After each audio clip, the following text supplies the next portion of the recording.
Hi అండి.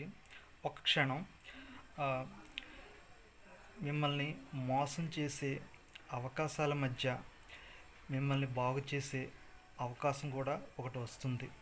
అప్పుడు దాన్ని మీరు ఉపయోగించుకోకపోతే మిమ్మల్ని ఎవ్వరూ బాగు చేయలేరు. ప్రస్తుత రోజుల్లో సోషల్ మీడియాలో చాలా ఎక్కువ మోసగాళ్ళు ఉన్నారు, స్కామర్స్ ఉన్నారు. డబ్బు సంపాదించే మార్గం గురించి చెబుతూ మోసం చేసే వాళ్ళు చాలామంది ఉన్నారు, నేను ఒప్పుకుంటాను. అయితే పక్కా ఆధారాలు లేకుండా ఎవరిని నమ్మొద్దు. ప్రూఫ్స్ పక్కాగా ఉండాలి. అలా ఉంటేనే నమ్మండి. ఇక్కడ బిజ్కురుకుల్ అనే ఈ లెర్నింగ్ ప్లాట్ఫామ్, అంటే మనీ సంపాదించే మార్గం ఒకటి ఉంది. చాలా అరుదైనటువంటి